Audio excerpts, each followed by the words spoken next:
বন্ধুরা, আগের ভিডিওতে আপনাদের বলেছিলাম কিভাবে এই সোনারগাঁয়ে আসতে হয়।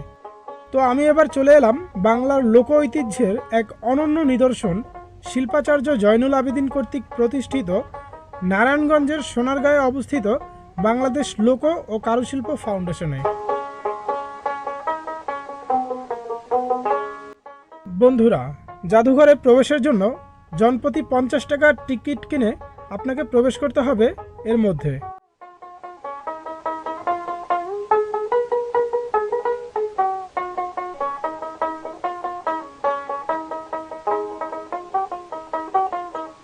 আমরা এখন প্রবেশ করলাম বাংলার হারানো ঐতিহ্য ও তা বহন করা সোনারগাঁয়ের লোকশিল্প ফাউন্ডেশনে।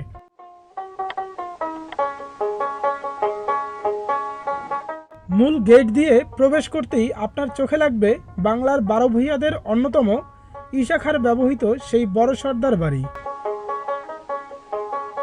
লোকশিল্প ফাউন্ডেশনের অন্যতম আকর্ষণ এই বড় সর্দার বাড়ি। নারায়ণগঞ্জে মুঘল 12 ভূঁইয়াদের বিভিন্ন ঐতিহাসিক স্থাপনার মধ্যে পানামনগর ও ঈশাখার বড় সর্দার বাড়ি অন্যতম। প্রাচীন বাংলার রাজধানী সোনারগাঁও এই নারায়ণগঞ্জ জেলাতেই অবস্থিত। মসলিন খ্যাত নগরী হিসেবে সোনারগাঁয়ের পরিচিতি ছিল বিশ্বব্যাপী।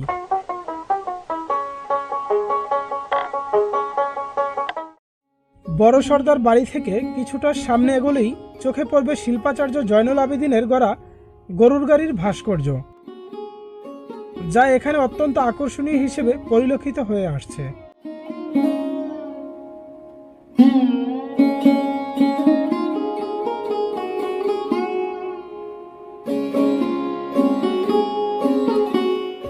এখান থেকে কিছু দূর সামনে এগোলেই চোখে পড়বে বাংলার স্বাধীনতার মহানায়ক বঙ্গবন্ধু শেখ মুজিবুর রহমানের আঙুল উঁচু করে পাকিস্তানি শাসকদের উদ্দেশ্যে ভাষণ দেওয়ার সেই ভাস্কর্যটি।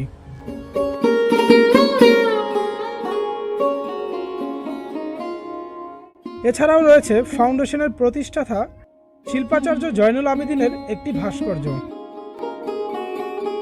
তার পেছনেই রয়েছে তারই প্রতিষ্ঠিত বাংলাদেশ লোক ও কারুশিল্প জাদুঘর। জাদুঘরটিতে প্রবেশের আগেই আপনার চোখ কাড়বে বাংলার ইতিহাস, ঐতিহ্য ও সংস্কৃতির অনন্য নিদর্শন কারুপণ্যের সমাহার।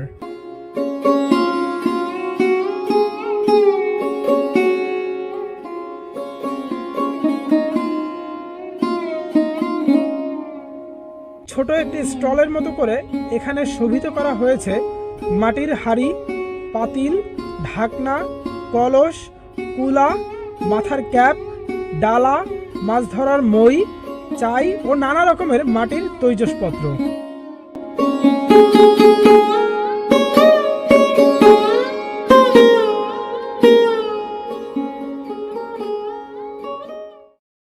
মূলত আমরা এখন প্রবেশ করছি কারুশিল্প ফাউন্ডেশনের জাদুঘরে। জাদুঘরে প্রবেশের পূর্বেই এর সম্বন্ধে বিস্তারিত লেখা পাবেন দুধারের দেয়ালে। তাহলে চলুন বন্ধুরা, ঘুরে দেখি লোকশিল্প জাদুঘরের নিদর্শন সমূহ ও জেনে আসি কারুশিল্প ফাউন্ডেশনের ইতিহাস সম্পর্কে। আবহমান গ্রাম বাংলার সংস্কৃতি ও লোকশিল্পকে ধরে রাখা ও সর্বজন স্বীকৃতি দেওয়ার উদ্দেশ্যে 1975 সালের 12ই মার্চ শিল্পাচার্য জয়নুল আবেদিন সোনারগাঁওয়ের পানামনগরীর একটি পুরনো বাড়িতে প্রতিষ্ঠা করেন বাংলাদেশ লোক ও কারুশিল্প ফাউন্ডেশন।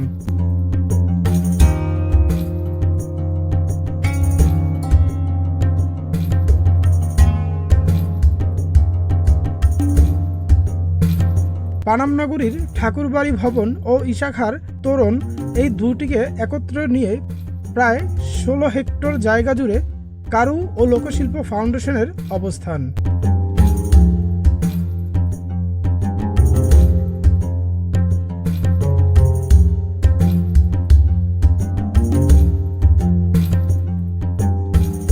এই ফাউন্ডেশনে একটি জাদুঘর অর্থাৎ এই লোকশিল্প ফাউন্ডেশন জাদুঘর, একটি লোকজ মঞ্চ, সেমিনার রুম ও কারুশিল্প গ্রাম রয়েছে।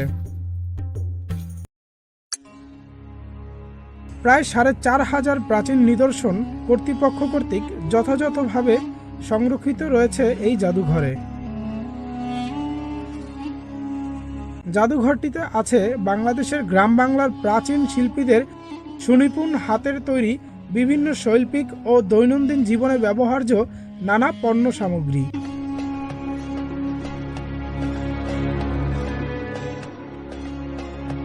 এই প্রতিটি হস্তশিল্পতে রয়েছে দক্ষ শিল্পীদের হাত। দক্ষ শিল্পীরা ফুটিয়ে তুলেছে প্রাচীন বাংলার গ্রামীণ ঐতিহ্য।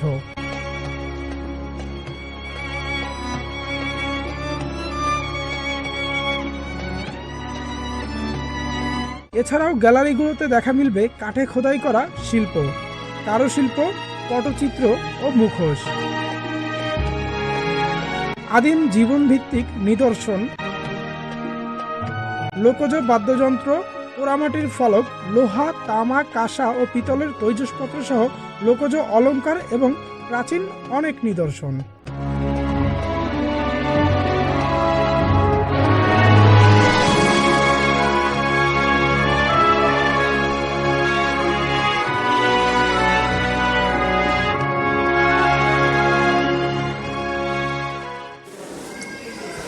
তো আছে আমার বন্ধু আবু হায়াত, ও দেখছে হচ্ছে পুরনো নকশি কাঁথার সেই সোনালী ঐতিহ্যের সেই দিনগুলোর সাক্ষী হচ্ছে।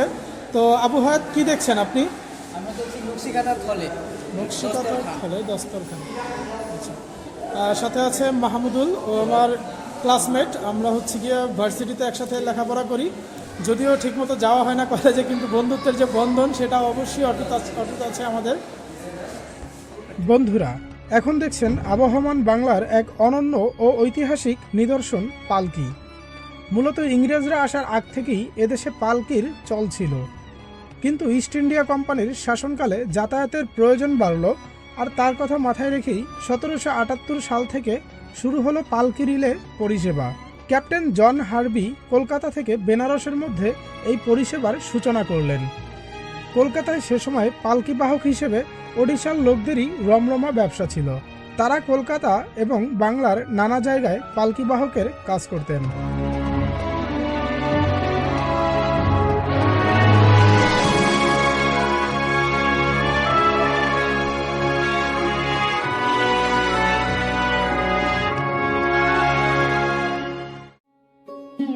কারু ফাউন্ডেশনের এই রাস্তা দিয়ে আপনি হাঁটলে অবশ্যই ফিরে যাবেন আপনার সেই শৈশবে, অথবা গ্রামে যদি কাটিয়ে থাকেন কোনো দিন, সেই গ্রামের আবহ খুঁজে পাবেন এই কারুশিল্প ফাউন্ডেশনে।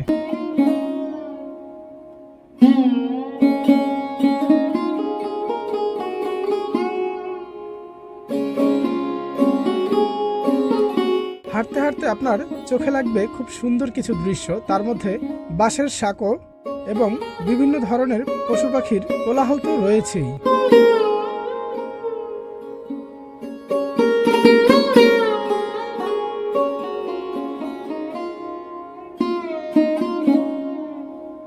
কারুশিল্প ফাউন্ডেশনের এই নৌকাগুলো মাত্র 150 টাকায় 30 মিনিটের জন্য ভাড়া নিয়ে আপনিও চাইলে কিছুক্ষণের জন্য হয়ে যেতে পারেন মাঝি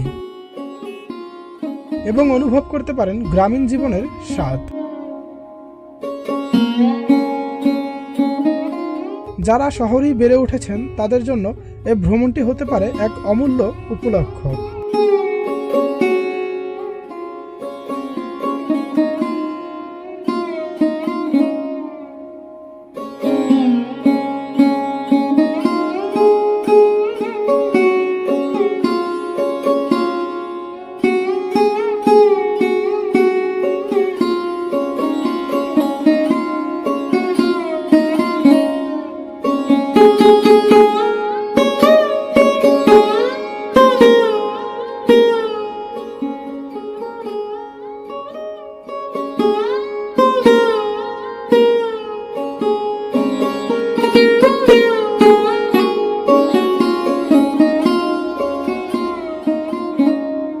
কারুপণ্য চত্বরের দিকে যেতে যেতে আপনার চোখে লাগবে বাঁশ ও বেতের তৈরি বিভিন্ন উপকরণের দিকে।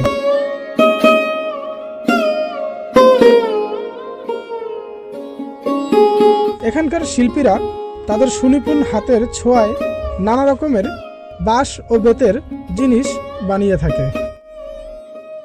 সাধারণত প্রত্যেক বছর শীতকালে মাসব্যাপী লোকশিল্প মেলা হয়ে থাকে, তবে পহেলা বৈশাখের আগেই এই মেলা হয় অনেক সময়।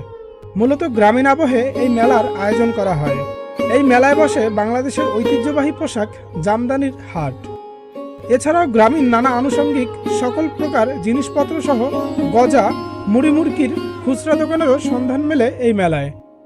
বাচ্চাদের জন্য নাগরদোলা সহ আরও কিছু বিনোদনের ব্যবস্থাও থাকে এই মেলায়। শিল্পকলা, সংস্কৃতি ও সাহিত্যে সোনারগাঁ ছিল বাংলাদেশের এক গৌরবময় জনপদ। প্রাকৃতিক সৌন্দর্য বেষ্টিত নৈসর্গিক পরিবেশের প্রাচীন রাজধানী সোনারগাঁও নামটির উদ্ভব হয়েছে সুবর্ণগ্রাম থেকে। আবার অনেকের মতে 12 ভূঁইয়ার প্রধান ইশাখার স্ত্রী সোনাবিবির নামে সোনারগাঁয়ের নামকরণ করা হয়েছে। আনুমানিক 1281 খ্রিস্টাব্দে এই অঞ্চলে মুসলিম আধিপত্যের সূচনার পর আওরঙ্গজেবের আমলে বাংলার রাজধানী ঢাকা ঘোষণা হবার আগ পর্যন্ত মুসলিম সুলতানদের রাজধানী ছিল সোনারগাঁও। যদিও তখন প্রাচীন এই রাজধানী পানাম নামেই পরিচিত ছিল। ইশাখা ও তার বংশধরদের শাসনামলে সোনারগাঁও ছিল পূর্ববঙ্গের রাজধানী। বর্তমানে সোনারগাঁও নারায়ণগঞ্জ জেলার একটি উপজেলা মাত্র।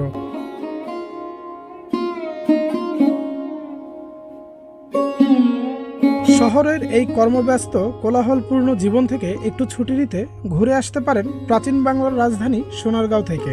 যারা ইতিহাস ও ঐতিহ্যের কাছাকাছি থাকতে পছন্দ করেন তারা নিঃসন্দেহে যেতে পারেন নারায়ণগঞ্জ জেলার সোনারগাঁয়ে। ছুটির দিনে পরিবারের সবাইকে নিয়ে বেরিয়ে আসতে পারেন ইতিহাসের এই প্রাচীন নিদর্শন।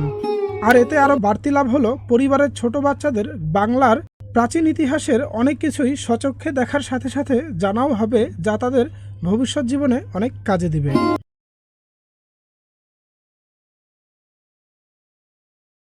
সাধারণত সোনারগাঁ জাদুঘর বুধবার ও বৃহস্পতিবার বন্ধ থাকে। এছাড়া সপ্তাহের বাকি দিনগুলোতে সকাল 9টা থেকে বিকেল 5টা পর্যন্ত জাদুঘর খোলা থাকে। জাদুঘরের ভেতরে প্রবেশ ফি মাত্র 50 টাকা।